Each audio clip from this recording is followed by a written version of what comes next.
కొత్త genre subject తీసుకొని నేను మల్లికార్జున రెడ్డి గారిని కలవడం అయింది. ఆయన కథ విని చాలా బాగుంది, మనం చేద్దాము అన్నారు.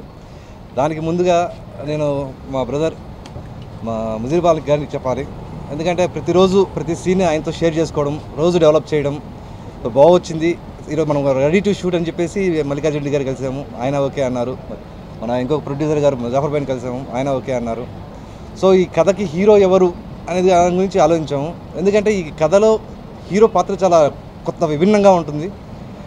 ఆ క్యారెక్టర్కి ఎవరు అని చాలాసార్లు ఆలోచించాం. దానికి గత 7 సంవత్సరాల క్రితం నాకు పరిచయమైన కిరణ్ నాకు గుర్తొచ్చాడు. అది కాకుండా బాహుబలి సినిమాతో తను ఒక పేరు సంపాదించాడు. సో అతన్ని మనం ఇచ్చేద్దామని చెప్పేసి ఈ మూవీకి ఆయన హీరోగా పెట్టడం జరిగింది.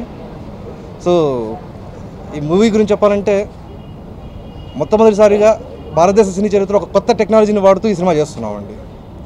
అలాగే జానర్ కూడా ఇది ఒక కొత్త జానర్, ఇట్స్ సైకలాజికల్ థ్రిల్లర్. ఒక సైకలాజికల్ థ్రిల్లర్గా బేస్లో మేము చేస్తున్నాం దీన్ని. సో ఈరోజు మొదలు పెడుతున్నాం. అతి త్వరలో సినిమాని తీసుకుని మేము ముందుకు వస్తాము. నమస్తే. ఇంతవరకు సినిమాలు చూశాను కానీ నా కెరీర్లో ఫస్ట్ టైం సినిమా తీయబోతున్నాను. నాకు సినిమా స్టోరీ అయిన తర్వాత సినిమాలో తెరపైన ఎప్పుడూ లేనటువంటి కథను నేను విన్నాను.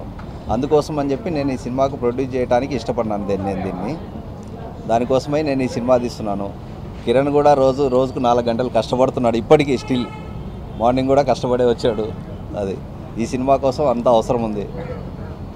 దీన్ని ప్రొడక్షన్ కోసం ఈ మంత్ ఎండింగ్లో మేము స్టార్ట్ చేయబోతున్నాము. అది మా అమ్మ నాన్నకు పాదాభివందనలు చెప్పుకుంటున్నాను. ఇక్కడికి వచ్చిన వాళ్ళందరికీ నమస్కారాలండి. కరాళీ గురించి ముందు చెప్పే ముందు నేను ఇదివరకు బాహుబలిలో పనిచేశాను. 4 సంవత్సరాలు బాహుబలిలో చేశాను. ఒక 4 మాటలు బాహుబలి గురించి చెప్పిన తర్వాత మా సినిమా కరాళీ గురించి చెప్తాను.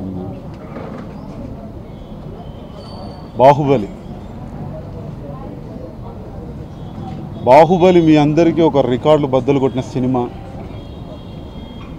చాలా పెద్ద సినిమా. మీ అందరికీ అయితే మాకు అందులో పనిచేసాం, 4-5 సంవత్సరాలు దాంట్లో కష్టపడ్డ మాకు అదొక ప్రపంచం, అదొక విశ్వవిద్యాలయం. మాకు క్రమశిక్షణ నేర్పించారు. దాంట్లో వల్లి అమ్మ మాకు క్రమశిక్షణ ఎలా బతకాలో నేర్పించారు. రమా మేడం ప్రేమగా ఏ పనైనా ఎలా సాధించాలో నేర్పించారు. పట్టుదలతో చేస్తే ఎంతటి పనైనా చేయొచ్చని ఆ సినిమా ద్వారా మేము చాలా నేర్చుకున్నామండి.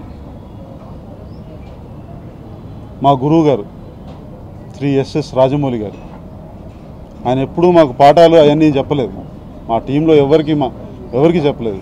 ఆయన జీవితమే ఒక తెరిచిన పుస్తకంలాగా మా ముందు కనబడేది. ఆయన కష్టం కానీ, ఆయన తపన కానీ, సినిమా పట్ల ఆయన ప్రేమ కానీ, ఒక గొప్ప తండ్రి. మీకు మామూలుగా అతను ఒక గొప్ప డైరెక్టర్, ఒక గొప్ప మేధావిగా మీకు తెలుసు. మేము అతను పనిచేసాం కాబట్టి మాకు తెలిసింది ఏంటంటే ఒక గొప్ప రైటర్, గొప్ప యాక్టర్, ఆయన గొప్ప ఫైటర్, కొరియోగ్రాఫర్,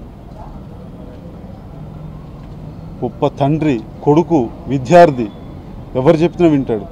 ఆ స్కూల్లో మేము పెరిగామండి 4-5 సంవత్సరాలు అక్కడే. అంతకు ముందు ఆ తర్వాతే నా జీవితం మారింది. దాంట్లో చేసిన తర్వాతే నాదే కాదు, నాతో పాటు ఆ సినిమాలో పనిచేసిన వాళ్ళందరూ రేపటి తరాలకు బాటలు వేసుకొని ఫ్యూచర్లో ఖచ్చితంగా ఎదిగి పైకి వస్తారని నాకు చాలా నమ్మకం ఉంది. కరాళి అంటే నరసింహస్వామి అవతారంలో నరసింహస్వామికి కరాళేశ్వరుడు, కరాళంబేశ్వరుడు అన్న పేరుంది. He is a lion, ruthless person. తన పర భేదం లేకుండా ఎవరినైనా క్రూయల్గా ఒక చంపే మనస్తత్వం కలిగినవాడు, ఇంకా నిర్దాక్షిణ్యంగా. ఇంకా అలాంటి మీనింగ్. కాళికాదేవికి 7వ నాలుక, ఆ నాలుక పేరు కరాళి. పర్టికులర్గా మీనింగ్ ఏంటంటే శివుడు చేసే కరాల నృత్యం. ఈ సినిమాలో పాత్ర ఒక 10 సింహాలు కలిస్తే ఎంతటి పవర్ ఉంటుందో అలాంటి క్యారెక్టర్ అండి.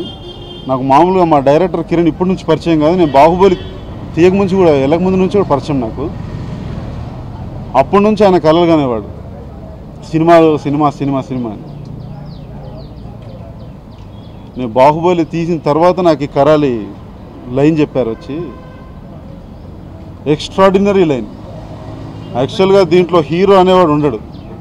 ఇది హీరోయిజం క్యారెక్టర్ కాదు, ఓన్లీ కర్త క్రియ కర్మ అంతా డైరెక్టర్. దానికి చాలా ఫెరోషియస్ క్యారెక్టర్, నరాలు నిక్కుబుడుచుకుంటాయి అలాంటి క్యారెక్టర్. చాలా బాగా ప్లాన్ చేశారు డబ్బింగ్. చాలా థ్యాంక్స్. నన్ను ఈ సినిమాకి మీరు హీరోగా పెట్టుకోవడం అది నా అదృష్టంగా భావిస్తున్నాను. Thank you sir. మల్లికా